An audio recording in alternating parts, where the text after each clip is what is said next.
This week, leading up to Shabbos Bereishis, we start again Torah and the first mimer in Torah Kutei Torah, Shemayim Kisi. Hashem says the sky is his chair and the earth is his footstool. And now the Rebbe says we know that Hashem has no body, cannot be compared to anything bodily. What's going on over here?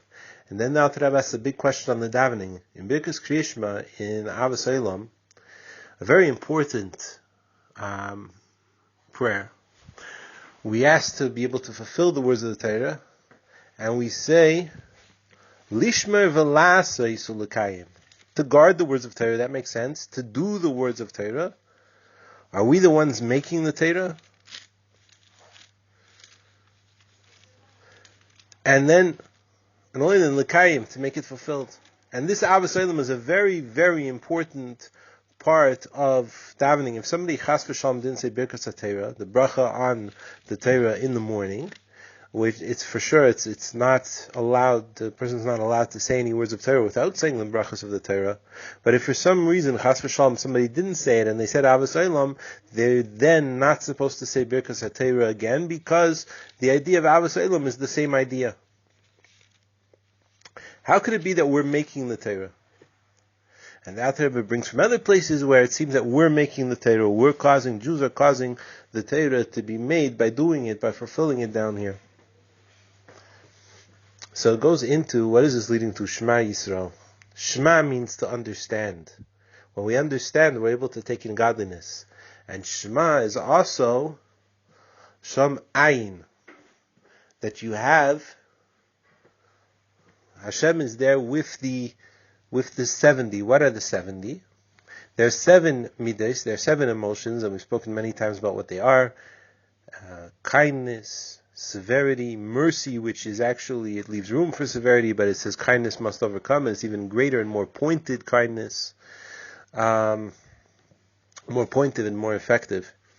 And specifically for the person and their needs.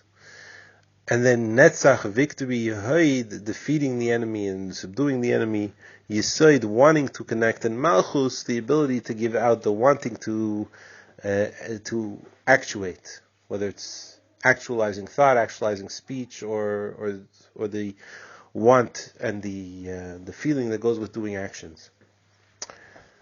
And each one of these is made up of 10. Because aside from the other emotions being in each one of the emotions, there's severity in order to bring out kindness in a certain way, etc., etc. There's also the thought process that's involved, which has 3 abilities also. Taking it in generally, understanding it, and then connecting with the idea intellectually until you connect with it emotionally. That's das, so you have a complete connection. So, those 70 things are inside of Hashem, and the entire worlds are found within Hashem. There's a level of Hashem which comes out in the worlds, and that's one level. That's a level of light. That's like the name of Hashem.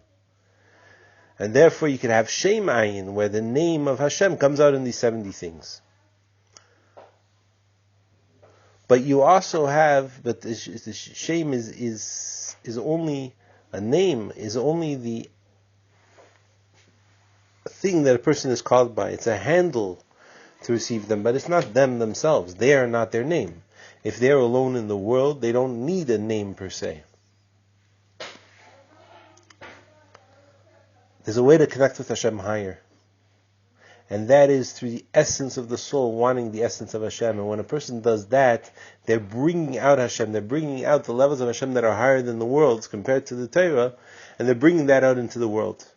And that comes down into the heavens in a way of kisi, where a person, if they're standing, you see their height, you see the greatness of them.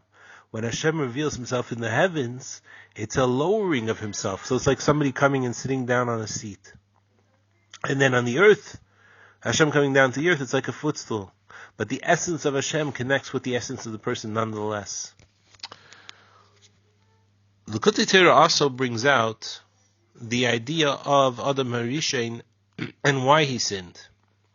The world needs, one reason the world was created was so that we would serve Hashem and we receive eternal reward by overcoming all obstacles and serving Hashem when it counts. And the neshama waits for thousands of years to prove itself to Hashem in a place where it counts. That was not possible before the sin of the tree of knowledge.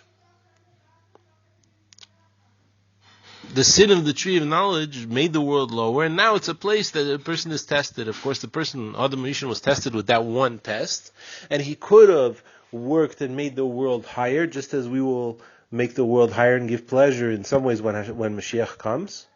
But right now, when the world is dark, that's not the way that Hashem wants it, and that's not the way that it's going to stay, God forbid.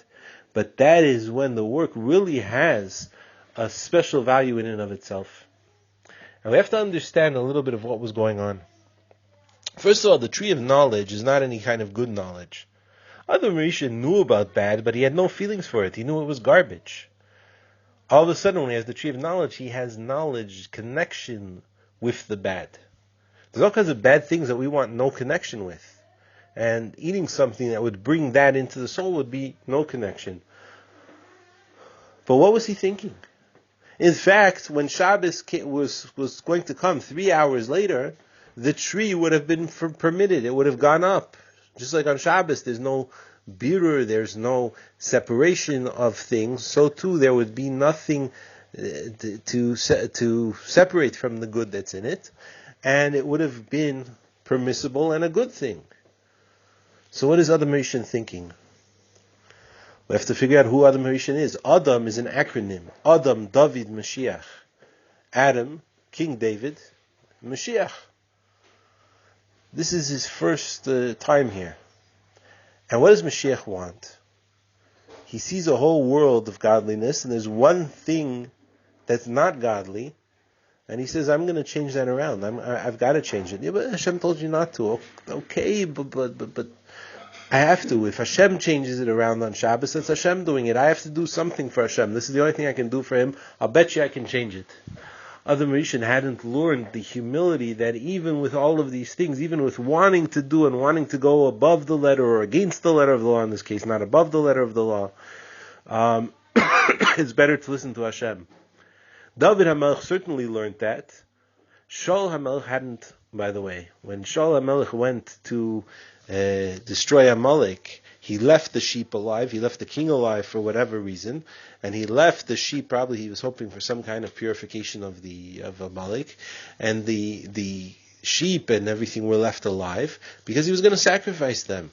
And then Shmuel HaNavi comes and says it's more important to listen to Hashem than to sacrifice, than all of these sacrifices. But David HaMelech had learned from Adam's mistake and is now going to listen to Hashem.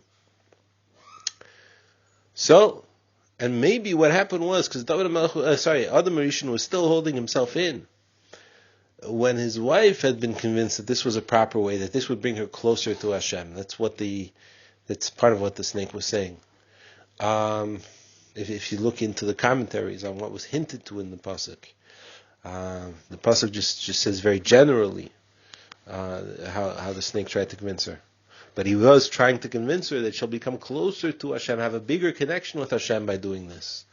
So Adam Rishon is sold on this. And Hashem effectively answers him, you want to purify the world on your own. First of all, now you've brought in a lot of bad, and he sees what happens to his offspring afterwards, his descendants, that they're affected by what he did to his soul. Chmal Tzlan. And his children's children. Chmal Tzlan. And he decides to go about purifying the world and making rectification. Hashem is essentially telling him, you wanted to purify the world, here, but it takes a long time. And with Mashiach we'll have that perfect thing. And it says that the soul of everyone was inside of Adam Rishon, and we are now the generation of the heels. The heels might be the lowest in terms of intellectual power. We might have a lot of stuff accessible to us, but we don't have the intellectual minds of even the people from Europe of 2 generations ago. And it's the lowest in emotional power, but it's the highest in terms of getting somebody somewhere. And it's through just following what Hashem wants, and doing something. In fact, The Rebbe once asked the question, he said, somebody might say, how could Adam HaRishon have not held himself in from sinning for 3 hours? By the way, the mitzvah of not eating the orla from a tree for 3 years is to make up for those 3 hours. But in any case, Adam HaRishon, who was great, couldn't hold himself in from doing something that was improper, despite any intellectual considerations or despite any good intentions, for 3 hours. And we're saying, come on, that's a joke. So it says that anyone who has a Yetzer Hara, anyone who is great has a Yetzer Hara who is great.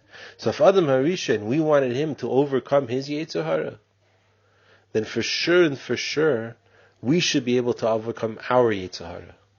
And that's truly the rectification of the sin of the Cheretz Adas, and once of the tree of knowledge, and once that sin is rectified, the world will be purified and will be completely ready for Mashiach.